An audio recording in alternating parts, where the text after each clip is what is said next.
Shalom, selamat sore pemuda terkasih di dalam Tuhan. Selamat bergabung kita yang ada pada sore hari ini. Marilah kita mempersiapkan segenap hati, pikiran kita, bahkan seluruh jiwa raga kita untuk kita dapat memuji memuliakan nama Tuhan. Dan seberapa pun kita yang ada pada sore hari ini, saya ingin kita untuk bangkit berdiri. Kita akan memulaikan ibadah kita dan kita akan angkat lagu pujian penyembahan kita. Yesus, Engkau sungguh baik.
Ku mau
memberi memberkati ya Bapak setiap hati pikiran kami ya Yesus. Biarlah semua pujian dan penyembahan yang kami naikkan ya Bapak di dalam hadirat-Mu itu semuanya dapat menyenangkan hati-Mu ya Tuhan. Bahkan bisa hidupan berbaru di depan Kau ya Yesus. Segala kemuliaan dan hormat yang bagi nama-Mu ya Bapak di tempat yang maha tinggi. Dengan segala penuh kerendahan ya Bapak, pada saat kami datang kami dapat memuji memuliakan nama-Mu ya Bapak. Kiranya Yesus Kau berkenan hadir di tengah dan di pada kami pada sore hari ya Bapak, dan memberkati mengurangi setiap pikiran kami, hati kami ya Yesus, kesulitan kami ya Bapak. Segala puji syukur hanya bagi-Mu ya Yesus. Terima kasih Yesus. Bapak sudah melakukan yang pada sore ini Bapak, Kau mempercayai kami dengan luar biasa lagi di dalam penyembahan kami ya Bapak.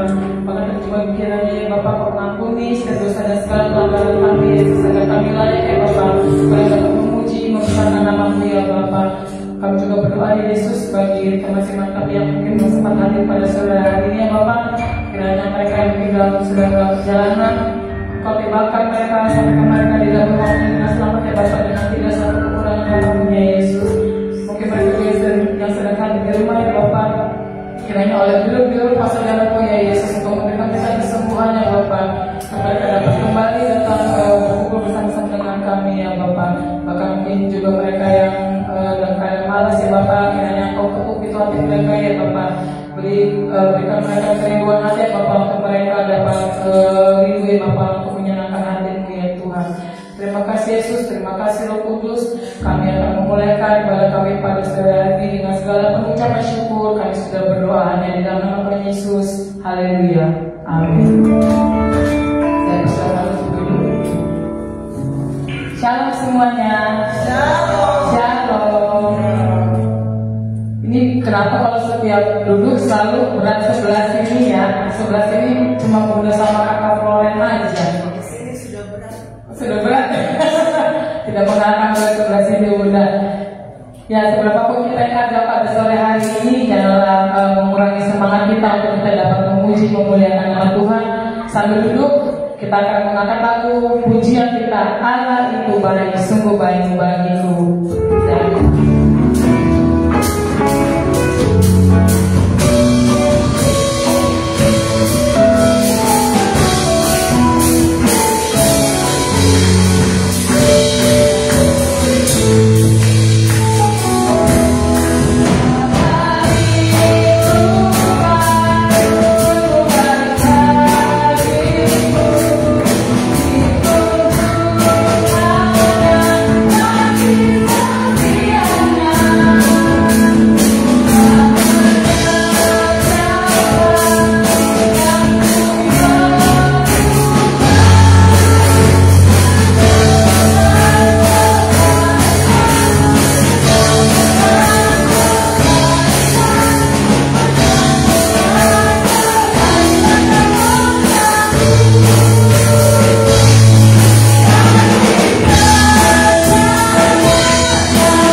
Kita akan lagu pujian kita beres kami, sebab di dalam Tuhan tidak ada satupun masalah yang tidak dapat terselesaikan. Amin.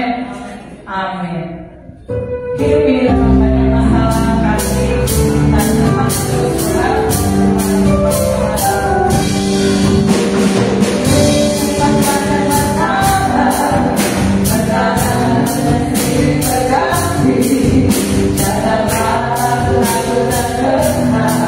Bersama Yesus kita hadapi.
saya undang kita bangkit berdiri. Kita akan angkat lagu pujian penerimaan kita.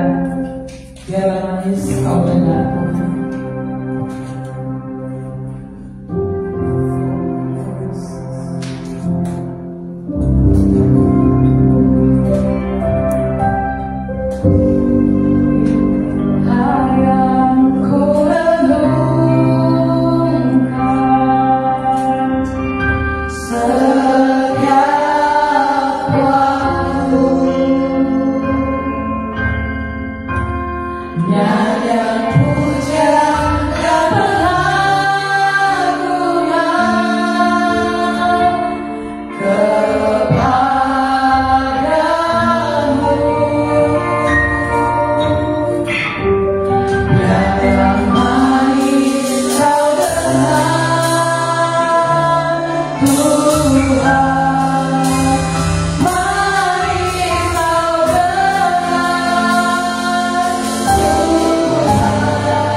menyembuhkan kami ya Bapa.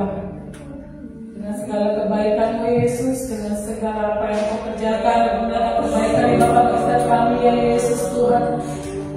Dan untuk pengakuan dosa yang Kau berikan bagi kami pribadi lepas pribadi ya Bapa.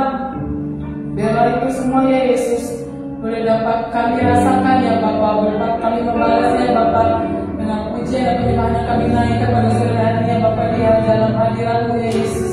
Glory, glory, glory, glory Tuhan. Glory, glory Tuhan.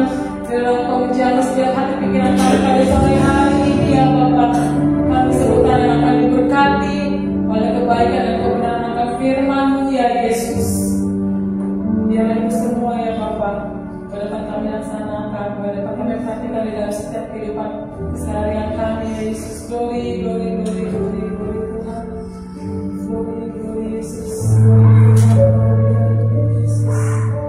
Segala kebaikan yang dapat kami rasakan pada sore Bapa, memberi kami dengan berjuang supaya Bapa dalam setiap kehidupan kami ya Yesus. Glory, glory, glory, glory Tuhan.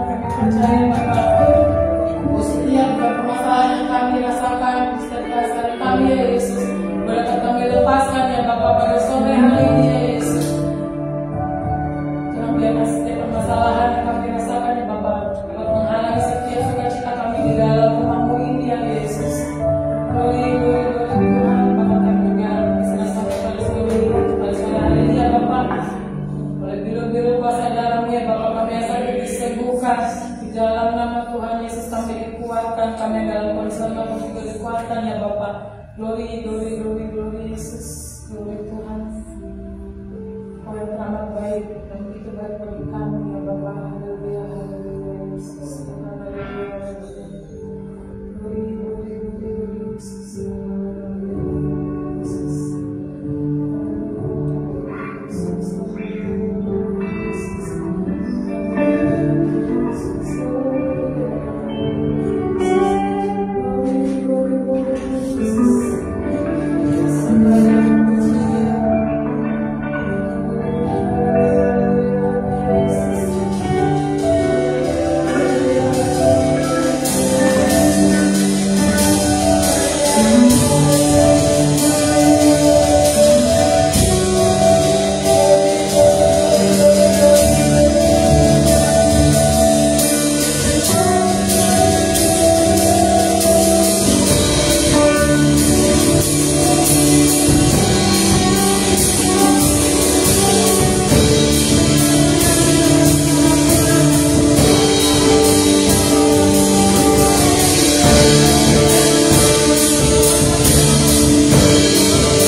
Ajak kami Yesus untuk menjadi pelaku-pelaku firman ya Bapak, dan bukan hanya menjadi pendengar saja ya Bapak, bahkan kami juga boleh dapat berbuah manis ya Bapak di segala dalam apa yang telah kami kerjakan ya Bapak, di dalam nama-Mu ya Yesus.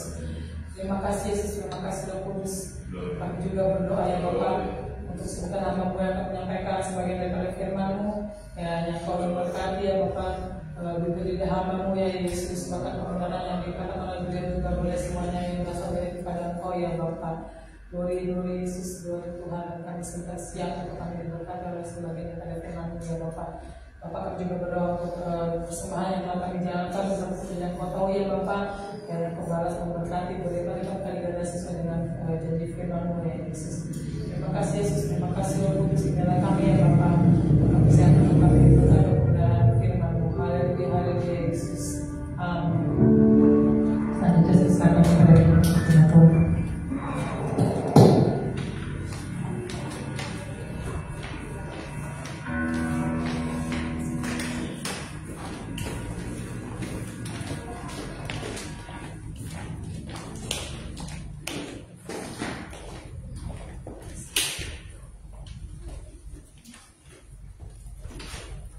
Puji Tuhan. Puji Tuhan. Kalian gak kehilangan seseorang? Ya, lagi persawi ya. Aca adalah persawi karena waktu itu zaman corona ya. Berbahagialah sekarang memang. Ada yang pernah ngikutin persawi? Florence Chelsea. Bisa bobo gak waktu itu? Bisa tidur? Bisa. Gak ngobrol. Ya puji Tuhan, semoga malam hari ini proses bisa tidur. Ya biasanya kan kalau suasananya beda itu agak susah tidur ya. Ya maksudnya? Hah? Akhir pekan. Oh gelisah. Kajian dalam Jerman, kalau nggak tahu namanya gelegepan. Tahunya gelegepan. Oh kamu suka gelisah ya? Wah nanti kalau kuliah kamu tidurnya gelisah. Ntar mama suruh sana terus. Puji Tuhan. Hari ini kita mau belajar tentang apa itu Maria? Oh. Apa? Garam dan terang ya Tuhan. Tentu kalian sudah tahu yang namanya garam, tahu yang namanya terang ya.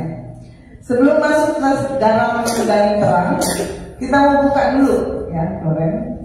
1 Timotius 3 ayat 16. 1 Timotius pasal 3 ayat 16. Apa yang dikatakan firman Tuhan di situ?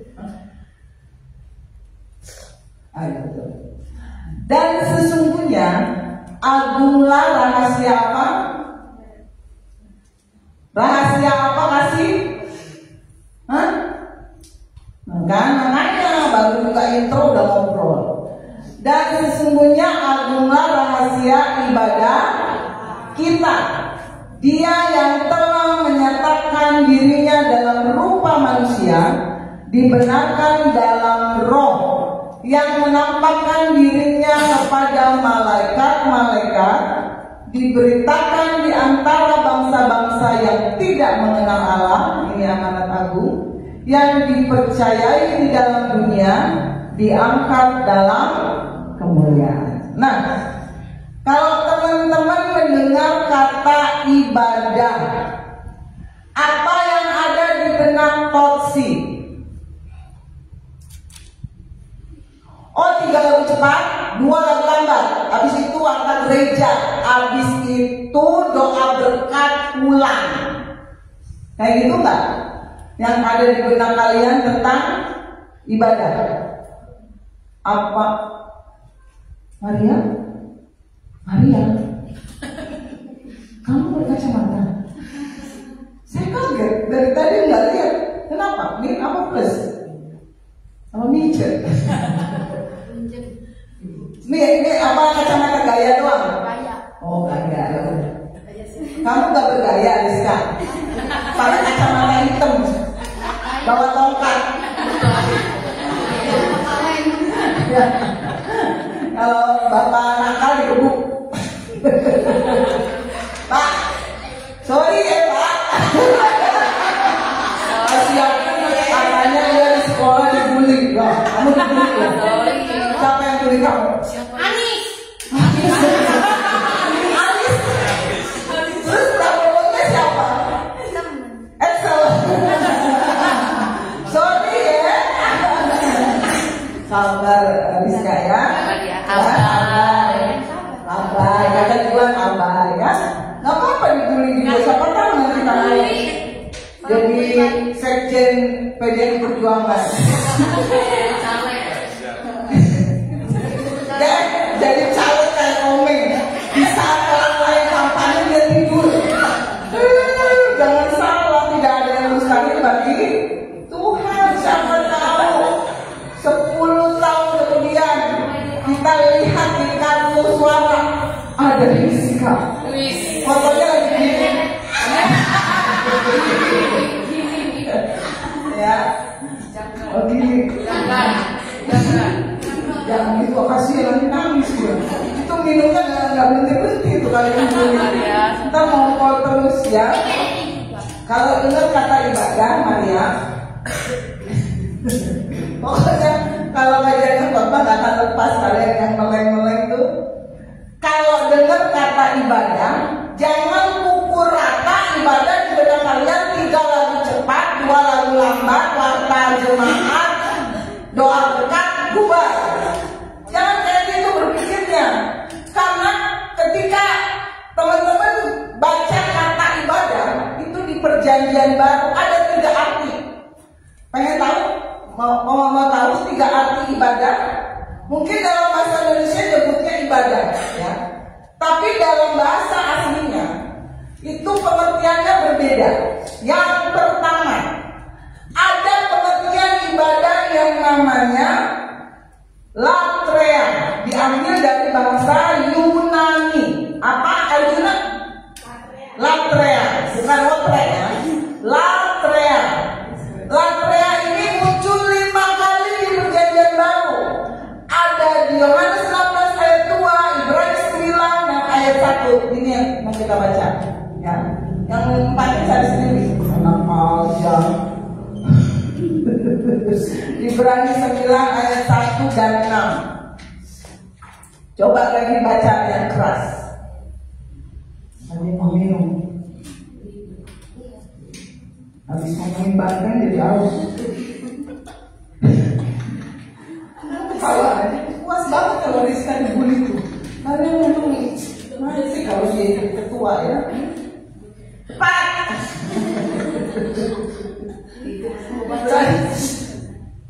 Itu nanti hilang kalau 5 detik nggak dibaca ya. Ini ketahuan dulu nih. Tarik nafas. Udah, kawan-kawan kamu baca sama dia. Dia masih ketawa terus. Pertawanya sih puas banget kalau Rizka diketawain ya.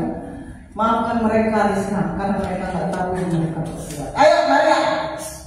Ibrani 9 ayat 1. Memang perjanjian yang pertama juga mempunyai peraturan-peraturan untuk ibadah dan untuk tempat kudus buat tangan. Ayat 6. Demikianlah caranya tempat yang kudus itu diatur. Maka imam-imam senantiasa masuk ke dalam kemah yang paling depan itu untuk melakukan ibadah mereka. Nah, apa tadi Arjuna ibadah yang pertama?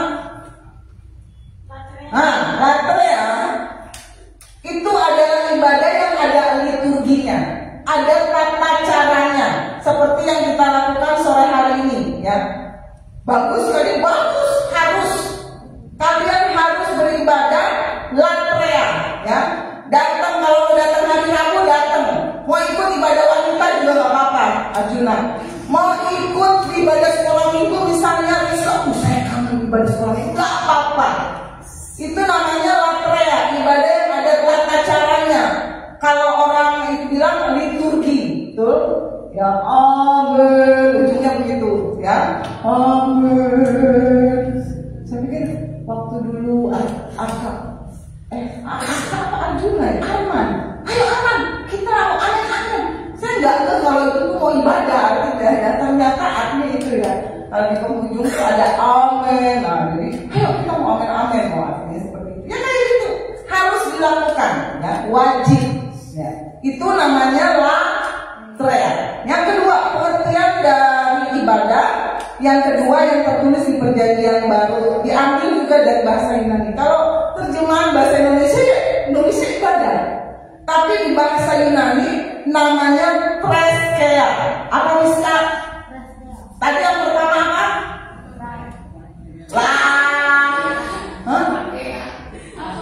Bukan trakea, itu biologi. Apa? Latreia. Yang kedua? Treskea, ya. Treskea itu muncul satu kali di Perjanjian Baru, Yakobus 1 ayat 27. Coba kita lihat. Ini arti ibadah yang kedua, namanya treskea. Yakobus 1 ayat 27. Coba kamu bacakan buat kita semua. Yakobus 1 ayat 27, dan ketawa lagi kan? Yakobus 1 ayat 27. Ibadah yang murni dan yang tak bercacat di hadapan Allah Bapa kita ialah mengunjungi yatim piatu dan janda-janda dalam kesusahan mereka dan menjaga supaya dirinya sendiri tidak dicemarkan oleh dunia. Amin. Terima kasih. Ini artinya treskea, ya. Ibadah yang bersifat sosial. Semua agama ada dan mengharuskan, ya. Nah, di Kristen ini ayatnya, ibadah yang sifatnya sosial.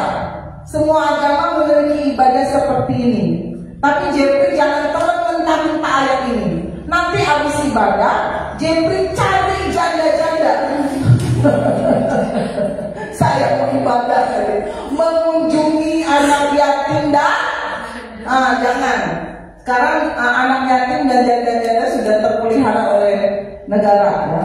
Jangan nanti Adina kalau udah besar cari Yunisara. Oh, janda itu janda. Jangan, ya.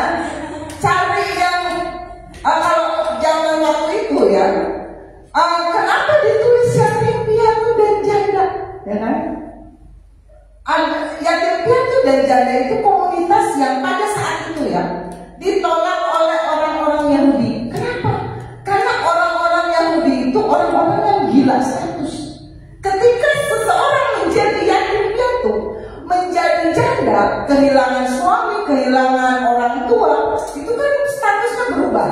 Nah, itu orang Yahudi itu beranggapan kalau semua orang harus punya status. Makanya ketika Timotius menulis ini, itu pada zaman itu anak yatim piatu dan janda-janda itu kata orang Yahudi itu komunitas yang ditolak, nggak punya status. Makanya ketika Yusuf mengetahui Maria mengandung, padahal hubungan mereka pada waktu itu hubungan belum ada status, Yusuf ketakutan, ya. Ketika orang meninggal pada zaman itu, surat meninggal baru keluar 3 hari kemudian. Makanya Yesus ketika mati dia bangkit pada hari ketiga. Bisa aja Yesus bangkit 10 jam kemudian. Bisa? Bisa, ya Tuhan, ya. Bisa aja Yesus mati cuma 24 jam, bisa. Tapi dia mengikuti adat orang Yahudi, 3 hari surat kematian keluar. Makanya Yesus bangkit pada hari yang ketiga. Nah, sekarang anak yatim dan janda-janda sudah hidup kaya. Bahkan banyak janda-janda yang kaya. Betul? Kayak Om Purba. Ya, janda tapi kaya. Siapa lagi? Ya, aduh, janda tapi kaya banget gitu. Orang ngantri. Ya, kalau masih muda. Udah tua pun kadang-kadang diincer. Hati-hati Om Diri, ya. Ya, kadang-kadang untuk mempermudah kehidupan, anak muda cari bahaya, ya. Jangan, ya. Nah, itu namanya ibadah sosial. Nah, kalau zaman sekarang anak yatim dan janda-janda itu pemerintah sudah konsen di situ sehingga kayaknya mereka sudah hidup kaya. Dan zaman sekarang anak yatim piatu dan janda itu gak ditolak oleh komunitas kita, ya. Tapi ada beberapa komunitas yang mungkin masih ditolak, dikucilkan, misalnya narapidana, itu orang yang narkoba. Kadang-kadang kita kucilkan, ya, takut terpengaruh. Nah, Kalau dunia mengucilkan, teman-teman jangan ikut mengucilkan. Oh nanti saya ke bawah. Makanya harus kuat dulu, ya, untuk mengunjungi orang-orang yang ditolak oleh orang lain. Itu kita harus kuat dulu supaya firman Tuhan katakan menjaga supaya dirinya sendiri tidak dicemarkan oleh dunia. Jadi sebelum kita melakukan ibadah yang ini, ya, misalnya kita mau berteman dengan seorang narkoba, seorang narapidana yang habis bunuh 5 orang misalnya. Pernah berteman, kajian dulu di SKC, pernah seangkatan dengan seorang pembunuh. Sudah masuk penjara tapi sudah bertobat, tapi kan tetap aja kan perasaan kita takut, ya, takut dibunuh maksudnya, ya. Tapi kalau kita ingin merangkul orang-orang itu, kita sendiri harus kuat dulu supaya kita nggak ke bawah. Tunjukkan karakter Kristus dalam hidup kita. Jangan ikut-ikut menolak, jangan ikut-ikut mengucilkan. Amin. Itu ibadah yang kedua. Apa tadi namanya, Rizka? Kan udah lupa lagi kan? Preskia. Yang ketiga, ya, namanya Eusebia, ya, Latrea, Preskia. Cari, kalau kalian pengen jelasnya nanti cari di Google. Eusebia, tulisannya kayak kita mau ngomong tulis. Nah, namanya ditulis sama Eusebia. Dibacanya Eusebia, ya, Eusebia. Paling banyak ditulis dalam Perjanjian Baru. Ibadah yang artinya Eusebia. Dalam bahasa Inggris, arti ibadah ini adalah godliness atau kesalehan. Ibadah ini memiliki nilai yang paling tinggi di antara dua ibadah tadi, ya. Teman-teman harus rajin ke gereja. Teman-teman harus rajin beramal, bersosial, harus, ya. Tapi jangan lupakan ibadah yang satu ini, karena ibadah ini berhubungan dengan karakter Kristus. Jadi pas nanti ibadah yang pertama apa tadi Arjuna? Latrea, ya, yang amin-amin ini, amin. Kalian keluar gereja kan? Nah, itu ibadah Eusebia dimulai, ya, dimulai. Di situ kalian harus beribadah secara Eusebia. Karakter Kristus harus ada. Pas keluar pintu, Maria diinjek kakinya sama Om Deni. Nah, di situ diuji ibadahnya. Apakah Maria mau marah-marah? Terus Om Deni bilang sorry ya. Ya, itu ibadah diuji di situ. Pas selesai ibadah Latrea, ya, ibadah yang ada liturginya. Kalian keluar dari pintu itu, ibadah Eusebia berlangsung. Kalian ketemu dengan orang-orang, Jeffrey di tutupan kereta misalnya, ada yang nyalip tanpa kasih rinting, tanpa melaksonan. Di situ ujiannya, ya. Ibadah di situ dimulai, ya. Apakah kita mau mengeluarkan karakter Kristus? Apakah karakter iblis?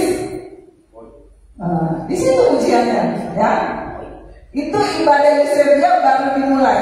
Karena goal dari ibadah ini adalah saya dan teman-teman punya karakter yang serupa dengan karakter Kristus. Loh, kita kan diciptakan serupa dan segambar. Nah, goalnya itu kita boleh beribadah secara liturgi yang 2 jam ini. Kita boleh beramal, mengunjungi anak yatim, yayasan panti asuhan, jaga-jaga miskin, boleh, harus. Ya, entah lagi bulan puasa, saya harus Rizka beramal, tukang beca, harus, nggak apa-apa kalau punya uang lebih, punya berkat lebih, itu harus. Tapi jangan lupakan ibadah yang satu ini, ya. Jangan sampai nanti Rizka rajin beribadah, rajin beramal, tapi karakternya enggak memiliki karakter Kristus. Dibully di sekolah, kalau macam berantem, itu ujian, ya. Ujian ibadah Eusebia. Ada nggak karakter Kristus dalam hidup saya dan teman-teman?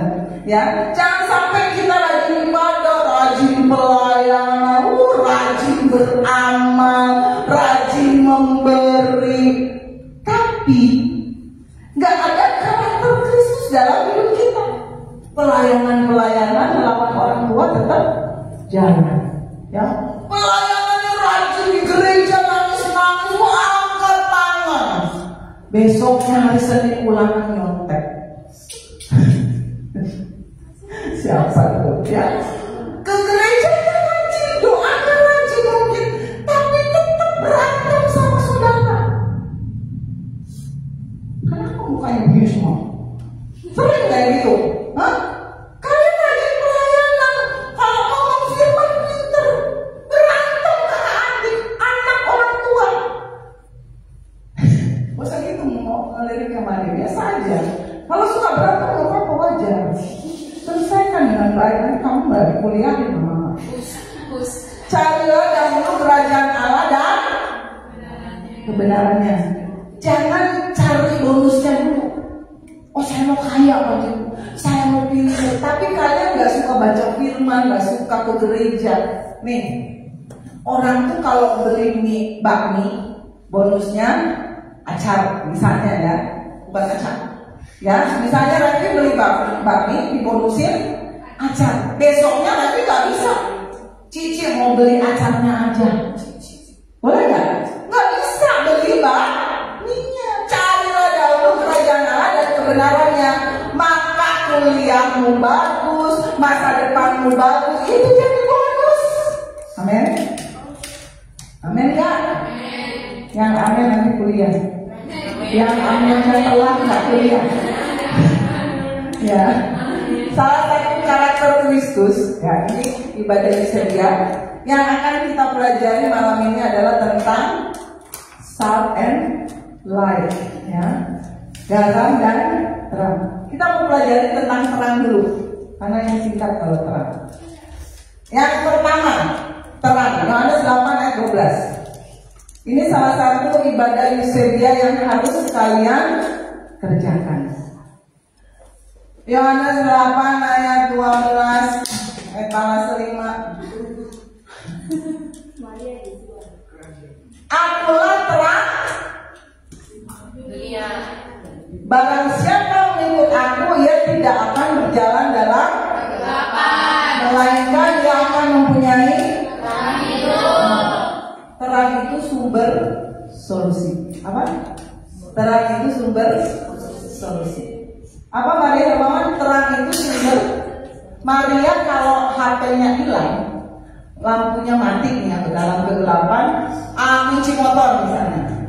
Oh ya, Maria nggak bawa motor. Made misalnya ini mati lampu, kuncinya hilang.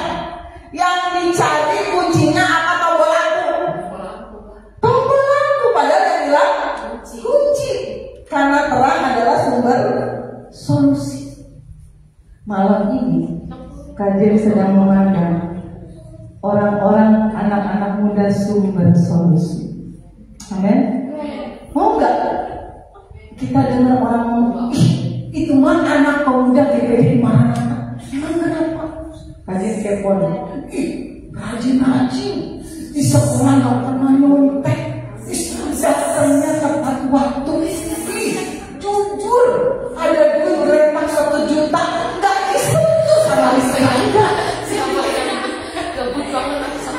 Mau gak? Pengen denger orang ngomong gitu. Nanti kalau mereka lulus kerja di perusahaan saya. Mau gak? Sumber solusi. Tapi pengen gak denger? Itu anak mana?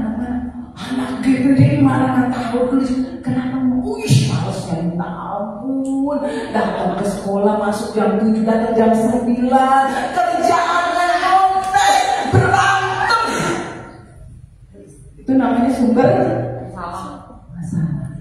Jadilah sumber solusi.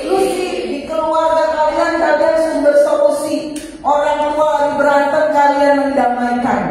Bapak, mama, kumpul. Ada apa nak? Aku salam anak. Udah, presidennya udah jadi masa depan.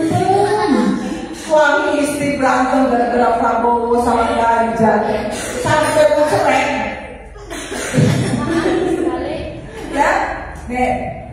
terang sekecil apapun, dengerin, terang sekecil apapun akan mengalahkan kegelapan. Kalian kalau tidur senangnya mati lampu atau nyala lampu? Mati.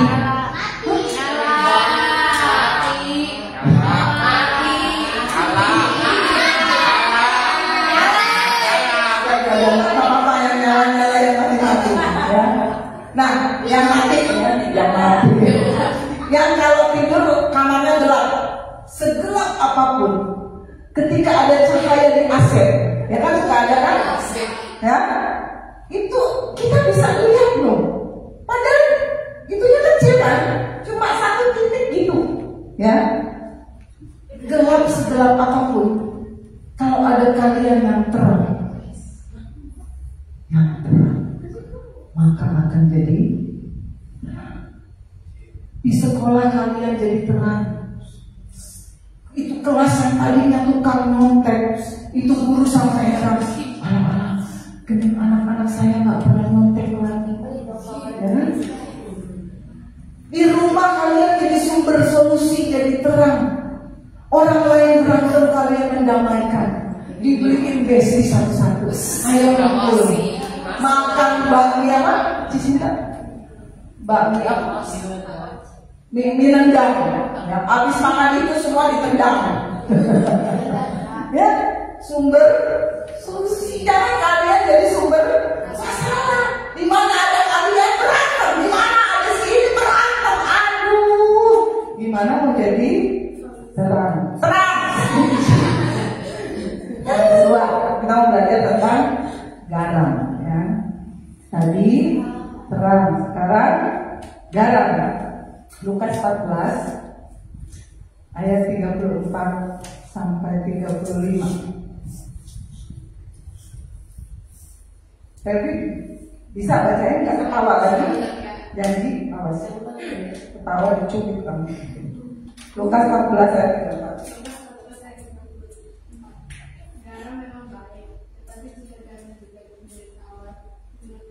Yang keras.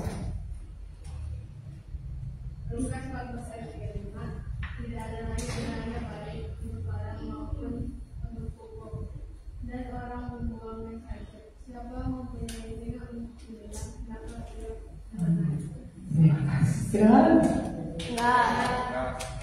kedengaran. Aku ngomong dekat, mulutku sama telinga. Emang kita jauh. Tolong volumenya, kamu SMK. Ya, harus ditingkatkan volumenya. Kalau jadi pemimpin upacara siaga, nggak jadi kalau ngobrol. Coba ayat 34. Garam memang baik. Garam banyak gunanya kan? Kalau kalian sakit gigi nggak ada konstan, umur air garam. Jangan sering-sering. Nanti merusak email gigi. Nah, di situ dikatakan jika garam juga menjadi tawar. Pertanyaannya, Maria, apakah garam bisa menjadi tawar? Nggak tahu. Kasih, apakah garam bisa jadi tawar? Pernah mendengar, menemukan, oh mama habis makan samsung, garamnya jadi tawar. Pernah nggak dengar? Musa nyuruh biasa aja. Garam itu nggak pernah bisa jadi tawar. Makanya kalau kalian baca Alkitab, lihat konteksnya. Yesus lagi ngomong sama siapa? Ditulisnya sebelum Yesus mati, apa sesudah Yesus mati? Ya. Nah ini percakapan ini, obrolan Yesus ini, ayat ini ditulis ya dengan konteks Yesus sedang berbicara dengan orang-orang di sekitar laut mati. Ya. Yesus sedang ngomong mungkin dengan orang-orang yang pekerjaannya rata-rata membuat garam di sekitar laut mati. Laut mati itu, Floren, punya kadar garam yang sangat tinggi. Saking tingginya, saking asinnya, nggak ada kehidupan di laut, jadi mati semua. Saking asinnya, ya. Padahal aliran sumber airnya sama dari Sungai Yordan. Dari Sungai Yordan, yang satu mengalir ke Laut Mati, yang satu mengalir ke Danau Galilea. Nah, nelayan kalau mancing di Laut Mati apa di Danau Galilea? Danau apa? Galilea. Karena apa? Di Danau Galilea ada kehidupan. Ada ikan ini, ikan itu. Ikan apa lagi? Ya, padahal sumbernya sama. Nah, Yesus sedang berbicara dengan orang-orang di sekitar Laut Mati. Karena apa?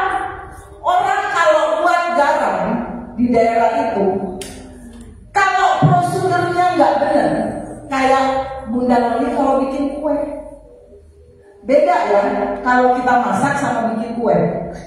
Kalau masak, keasinan bisa dimodifikasi kan Bunda, tambahin gula, tambahin air lah. Tapi kalau bikin kue, salah satu tahap dilewatkan, gas. Itu aja sering bikin mochi. Lores sudah ngerasain. Udah ngerasain dari yang bentuk bulat sampai yang bentuk kayak ingus. Aduh, bocah senengnya dulu gawe mochi ya, bapaknya orang doyan, mau kayak nasi ya, orang dipangan kok. Apa? Ya, kalau bikin kue satu prosedur dilewatkan gagal. Nah, kalau bikin garam juga gitu. Di daerah sekitar Laut Mati satu prosedur dilewatkan.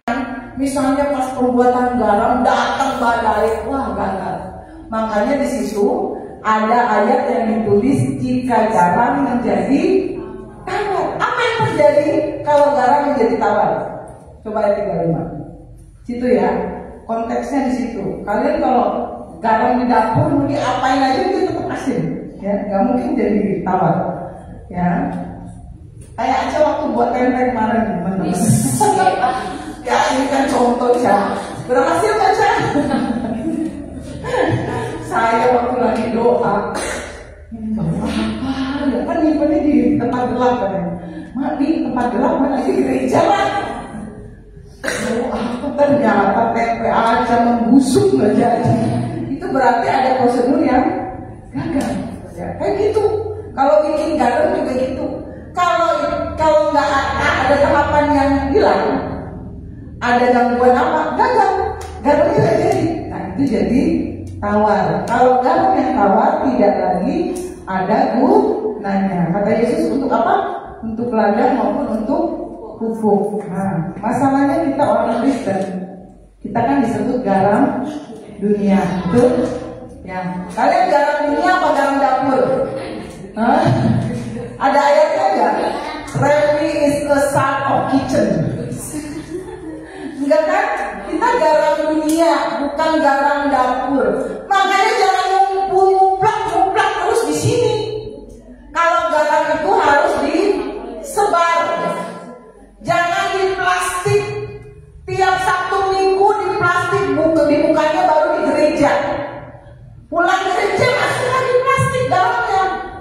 Kalian tidak berdampak, ya.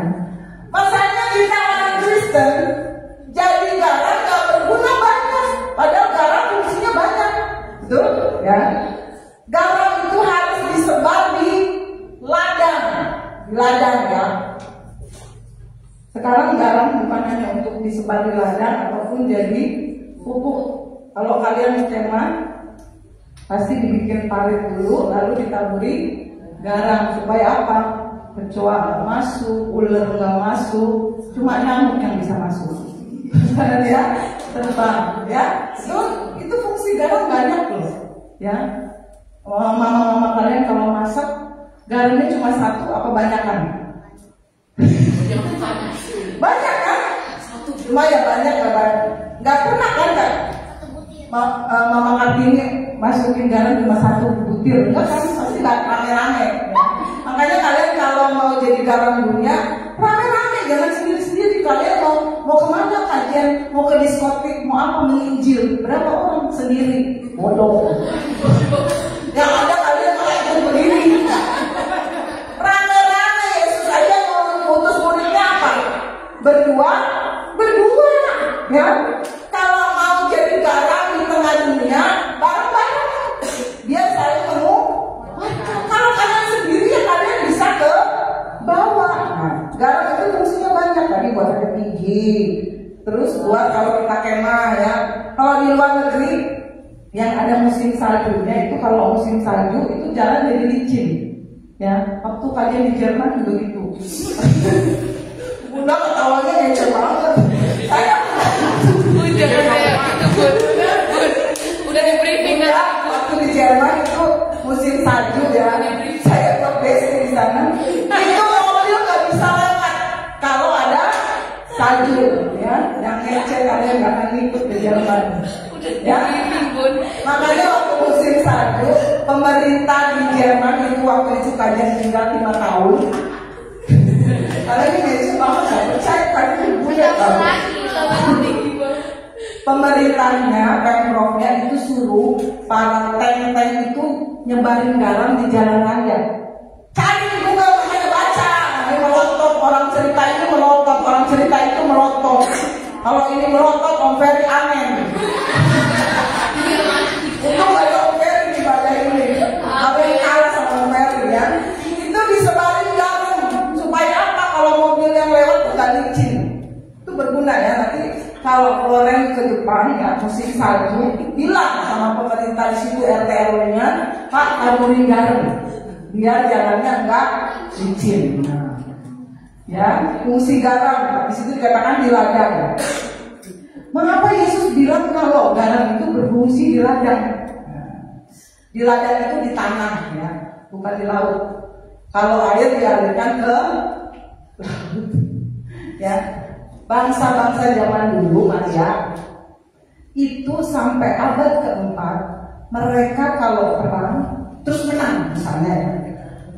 Menang itu penduduknya ya, misalnya Arjuna memimpin, misalnya Arjuna pangeran di Penogoro, ini pangeran Arjuna memimpin perang di Penogoro tahun berapa coba?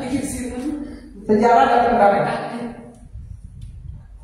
Perang di Penogoro tahun berapa? 1821. Itu Imam Bonjol. Kalau perang di Penogoro itu paling gampang. Imam Bonjol dulu. 1821. Imam Bonjol itu disebut dengan perang apa? Padri. Siapa dari jauh? Kalian nggak bersejarah berapa sih? 5. Sejarahnya Korea. Ya, Imam Bonjol itu perangnya tahun 1821 sampai 1827. Rizka, perang di Penogoro dari tahun berapa sampai tahun berapa? Paling gampang loh ini, angkanya enak di 1825 sampai Maghrib. Ya benar lah. Gampang kan? Nah, karena kalau ulangan sejarah ya itu biar gampang untuk menghafal. 1825 sampai Maghrib. Ya kan 1830 biasanya Maghrib di jam itu biasanya. Ya nggak akan tulang, pokoknya begitulah. Nah, orang zaman dulu sebelum abad keempat, kalau perang misalnya di Pangeran Arjuna perang, serang. Nah, daerahnya kan dikuasai. Nah, penduduk di daerah itu dibunuh semua.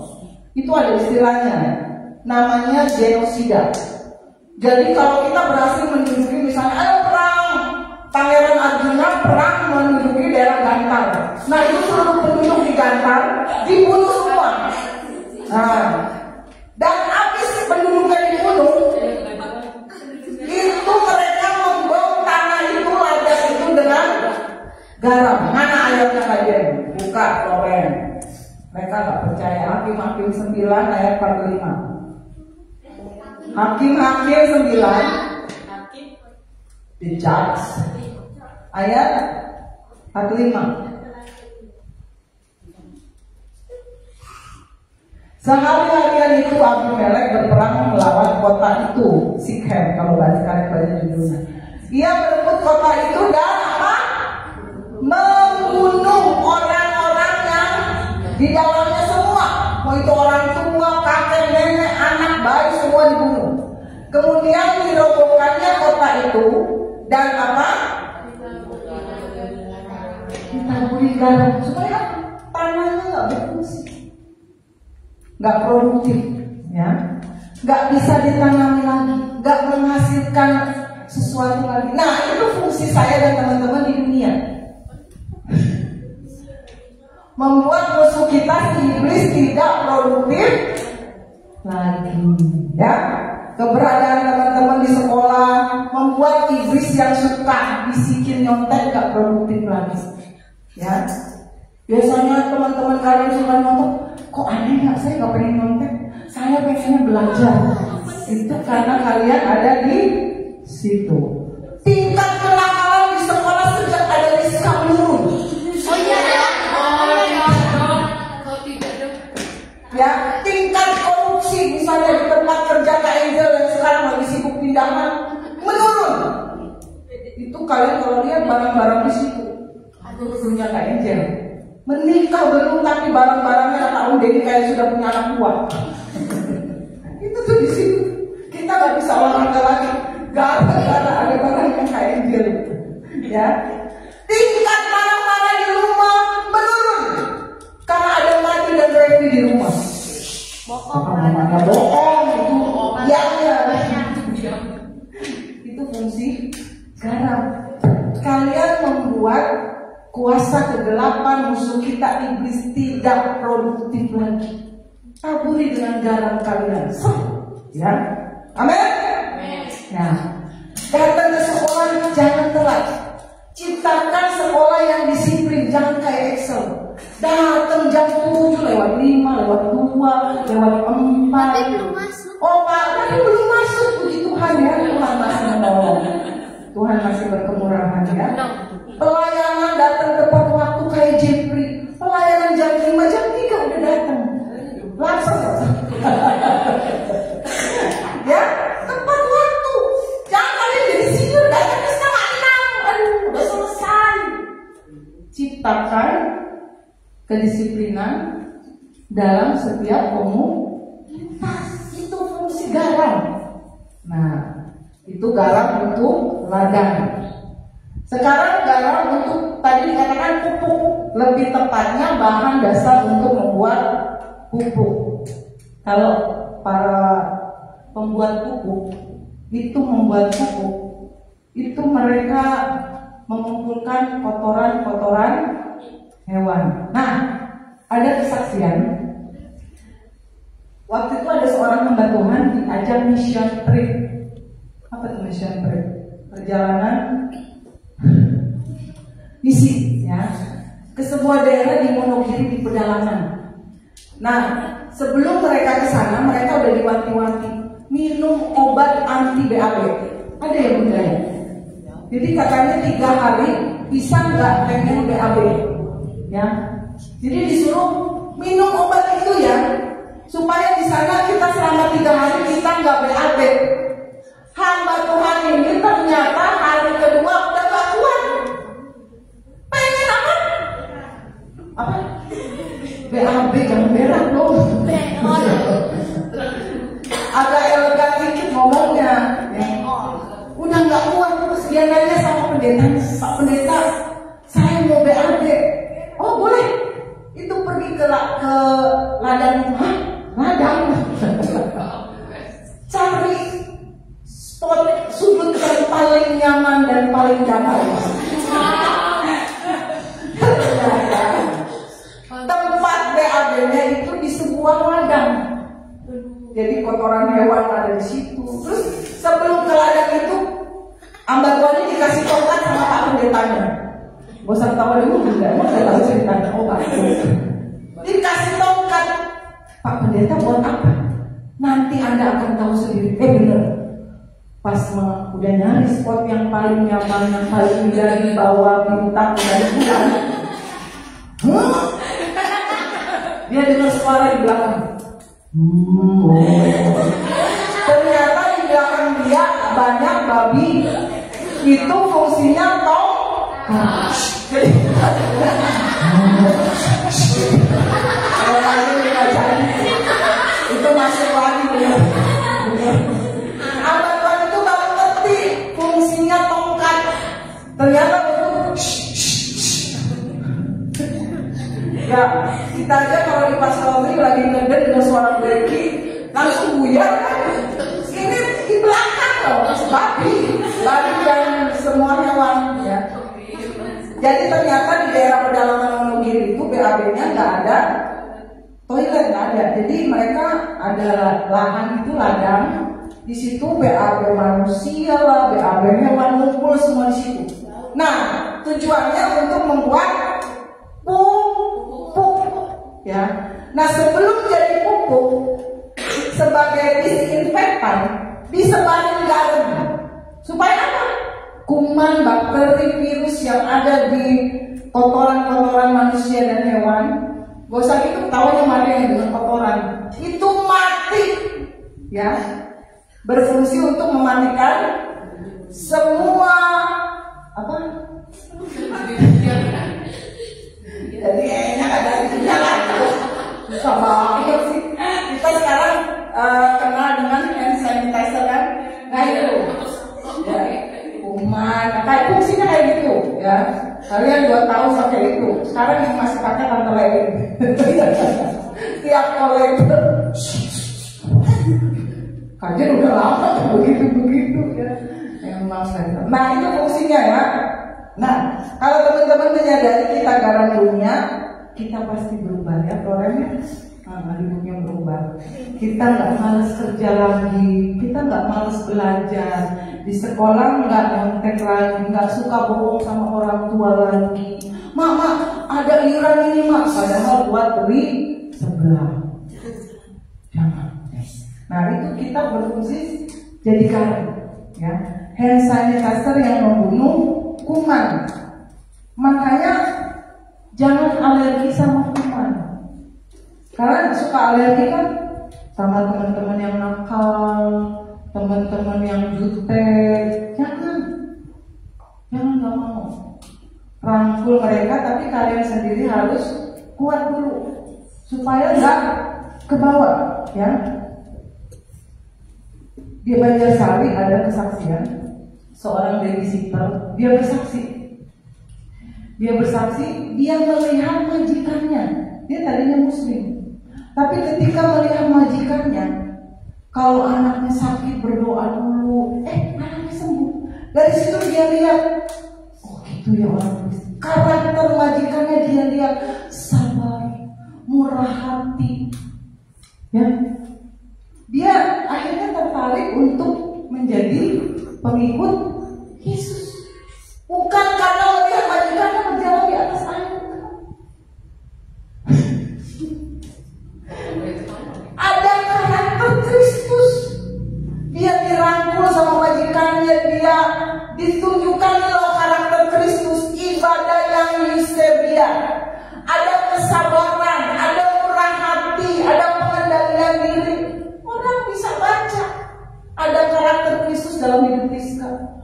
Orang bisa baca ada karakter Kristus dalam hidup Kasih, ya. Langsung ditampar ngeblend sama kuman. Ketika kita ngeblend, kalian jadi hand sanitizer, membunuh kuman. Orang yang tadinya males jadi rajin karena dekat sama kalian. Orang yang tadinya suka bohong jadi jujur karena berteman sama kalian. Garam itu jangan kumpul di gereja, disebar di ladang, jadi pupuk. Amin. Jangan kumpul di gereja, garam ketemu garam asin jadi mati kayak lauk mati. Disebar. Ketemu kayak gini, tapi sering sampai satu kan kalian menyebar. ada yang sekolah, ada yang kerja, betul? Disebar. Itu kalian berfungsi jadi garam, jadi terang, jadi sumber solusi. Ngeblend, nyatu sama kuman, dan kuman itu mati.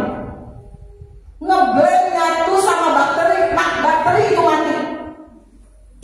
Orang yang tukang bohong jadi jujur karena dekat sama kalian. Orang yang suka melawan orang tua jadi anak yang nurut karena melihat hidup kalian. Itu jadi garam, jadi terang. Kalian tahu McD? Excel itu paling itu kalau lihat huruf R, gimana? Ya, padahal McD itu baru ada di Indonesia, betul? Lamaan KFC, ya? Masa gitu melihatnya Mami ya? McD itu masuk ke Indonesia tahun 1991. Mungkin Bunda datang pas pembukaan di Sarinah Jakarta. Itu pertama kali 1991 McDonald dibuka. Jreng. Mak jreng. Udah ada yang pernah makan di McD? Masa cuma Aceh doang? Oh semua? Tapi belum? Nanti kita ajak Paci ya. Kapan ulang tahun? Bulan depan. Bulan depan.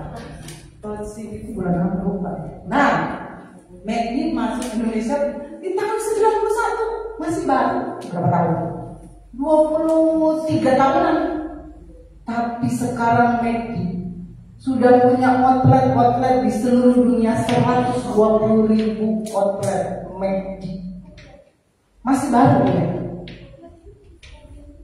Kenapa mereka begitu berkembang? Karena McD sebelum masuk ke suatu daerah survei dulu. Oh, orang Indonesia suka makan nasi. Makanya dibuat paket nasi. Di Amerika ada nyari paket nasi, nggak ada. Ya, Jeff. Kalau ke Amerika jangan beli paket nasi pak satu, nggak ada. Ya, McD yang kayak warteg cuma ada di Indonesia. Di India burgernya nggak pakai daging sapi, karena mereka survei. Di India pakai daging domba. Ya, mereka survei di setiap daerah. Mereka nyatu dengan kebiasaan orang-orang di daerah yang akan mereka dirikan outletnya, sehingga berkembang McD menjadi restoran cepat saji yang tetap bertahan di masa pandemi. Karena mereka survei tahu, oh kebiasaannya ini, kesukaannya ini, ya. Begitu juga dengan MTV. Kalian nggak tahu ya? Mungkin Bunda yang tahu, Mama Elis tahu. MTV, Cicinta ngalamin MTV. Cari di Google. MTV itu mereka menyesuaikan jenis musik ketika masuk ke negara tertentu. Oh, di Indonesia sukanya, makanya dangdut is the music of my country. MTV mereka buat apa? Konser laku, tiketnya ludes. MTV manggung di Malaysia itu para TKI dilawat semua sama lagu dangdut. Ya, MTV padahal baru, tapi sekarang udah nggak ada, makanya kan nggak tahu. Ya, cari. Itu booming di tahun 90-an. Dangdut itu musik of my country, gitu. Yang tenar. Itu kalau mereka konser MTV di Malaysia, di Thailand, di Taiwan, Filipina, itu para TKI yang kangen lagu dangdut di Indonesia dilawat semua. Karena apa? Nyatu dengan kebiasaan suatu masyarakat. Gereja Tuhan gimana? Sudah 100 tahun bisa ngeblend gak? Hah? Ya, jawabannya ada di teman-teman. Kalian generasi penerus. Gereja udah 100 tahun lebih loh di PDI. Bisa ngeblend gak? Ya, jadi garam, jadi terang. Amin. Amin. Rizka, jangan takut. Pembalasan adalah Tuhan. Ya, puji Tuhan. Ya, jadi garam, jadi terang dimanapun kalian berada. Nanti selesai, amin, mulai ibadah Yusebian. Ya, jadi terang, jangan suka membuli, jangan suka jelek-jelekin. Rizka baru sabar ya. Jangan suka-suka gitu. Tunjukkan karakter Kristus. Saya punya musik. Mari jadi garam dan terang di tengah-tengah dunia ini. Ini lagu baru ya. Kajian yang baru tahu dua hari yang lalu. 2 hari yang lalu kajian baru belajar. Makanya tolong dibantu Kasinta. Yuk berdiri. Anak-anak muda yang mau jadi garam, mau jadi terang, jadilah garam dan terang. Sama orang-orang terdekat dulu. Adik kakak kalian, saudara, orang tua, teman-teman sebangku sekolah, guru-guru, jadi garam, jadi terang. Kita akan membunuh kuman-kuman dan bakteri yang disebabkan oleh Yesus. Dalam karakter Kristus ada dalam setiap hidup.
baik dan sangat baik. Dan kami memuji, membesarkan nama-Mu, mengagungkan Engkau, Allah yang hidup, Allah yang tidak pernah berubah dalam kehidupan kami, bahwa kami untuk setia kepada Tuhan, ikut akan perintah-Mu, ikut akan kehendak-Mu Tuhan. Pegang kami Tuhan, kendalikan kami dalam naungan kasih-Mu, sehingga kami boleh menjadi anak-anak muda yang sungguh-sungguh percaya kepada Tuhan dan melakukan apa yang Tuhan kehendaki. Terima kasih Tuhan, berkati hamba-Mu yang sudah menyampaikan firman-Mu, berkati pelayanannya, berkati keluarganya, usaha pekerjaannya. Luar biasa Kau pakai dengan kasih-Mu. Tuhan juga memberkati setiap hamba-hamba-Mu yang sudah melayani Engkau, baik WL Singer, pemain musik kolektif, pendoa, syafaat. Kami serahkan semuanya ke dalam nama-Mu Tuhan. Inilah pelayanan kami di hadapan-Mu, biar pelayanan kami boleh berkenan kepada-Mu Tuhan. Segala korban persembahan yang kami bawa ke dalam rumah Tuhan menjadi korban yang berbau harum di hadirat-Mu, untuk tenaga kami, untuk waktu kami, untuk kehadiran kami ada di dalam rumah-Mu. Tuhan memberkati kami semua. Ketika kami pun akan pulang, kami akan diberkati Tuhan dengan penjagaan dan perlindungan Tuhan. Mari angkat hatimu di hadapan Tuhan, kita mengucap syukur dan menerima doa berkat. Tuhan memberkati engkau dan melindungi engkau. Tuhan menyinari engkau dengan wajah-Nya dan memberi engkau kasih karunia. Tuhan menghadapkan wajah-Nya kepadamu dan memberi engkau damai sejahtera. Pemuda yang kasih Tuhan, pulanglah engkau dalam persekutuan dalam kasih Allah Bapa, Anak yang tunggal, Tuhan Yesus Kristus, dan Roh Kudus menyertai kita sampai Maranatha. Tuhan Yesus memberkati. Dapat saya katakan